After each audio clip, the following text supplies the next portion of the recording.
Hi there, I'm David Busch and this is Busch History. Welcome back if you're a regular viewer of my videos. This is a series of videos about the different presidential administrations in American history. It accompanies my website, www.buschhistory.net, where I essentially have an entire course in American history online. So you're welcome to go there for more information that I'm actually going to present in this video. But nevertheless, let's take a look at probably one of the unluckiest presidents in American history, Herbert Hoover. 31st president. So, 31st president of the United States, Charles Curtis is his vice president. His political party is Republican. His term of office 1929 to 1933, a one-term president. Remember, with only a couple of exceptions, presidents want 2 terms. When you see a one-term president, it means that things didn't go the way they were supposed to go. Who came before him and after him, and what were their political parties? Calvin Coolidge was Republican, who came before him, and Franklin Roosevelt, a superstar, as a Democrat, follows him. Any unusual circumstance surrounding his ascent to the presidency? Well, people were pretty satisfied with the Republican tutelage, if you like, of the 1920s. Things were going well, or so they thought, economically, and they wanted another one. So Herbert Hoover was the other one. They thought he would simply continue the policies of the Republicans of the decade. Any catchphrases or terms specifically associated with him?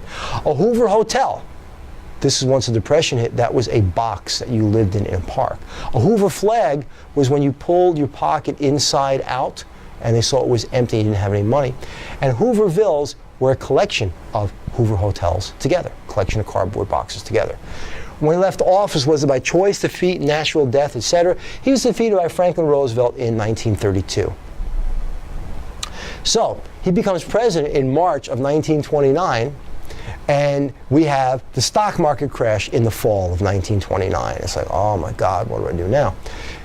He really didn't know what to do. He really thought that the Depression would work itself out. Remember, he's there at the beginning of the Depression. He can't see if this thing's going to go on for better than 10 years. He doesn't know that. And he's a non-interventionist. He's a Republican. He's a laissez-faire person. Stay out of this. Well, in 1930, he bends to pressure a little bit, and he gets Congress to pass $915 billion for public works projects. He tries to put people back to work. It's not enough. It's not working.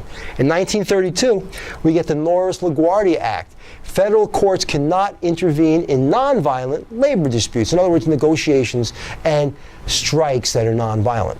We get the Revenue Act of 1932, which is going to raise taxes on the wealthy to pay for the public works programs. We get the Reconstruction Finance Corporation, which is more public works programs. They're simply not working enough. It's not enough.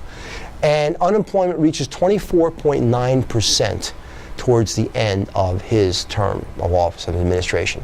We also have the Bonus Army disaster. The Bonus Army, these are World War I veterans. They are camping out in Washington, D.C., and they're asking for early payment of their World War I pensions. Well, instead of talking to them or negotiating with them or even meeting with them, Hoover tells General Douglas MacArthur to go take care of them and get them out of there. Well, Douglas MacArthur goes there with water cannons, and he floods them out with the water cannons, and he sets their tents on fire. And these are the guys that won World War I. Disaster, disaster, because ultimately who gets blamed? The President of the United States gets blamed. And as history tells it, when Franklin Roosevelt hears about the Bonus Army, he says, this gets me elected, because Hoover looks so bad as a result of it. Pretty stupid idea. Foreign policy events. In 1930, he begins to withdraw those troops from Latin America. Remember those troops that Wilson put in? He's going to start to take them out of Latin America. We get the Hoover-Stimson Doctrine. We would not recognize territorial changes that occur by force between governments. So in other words, if you take someone else's land, we're not going to recognize it.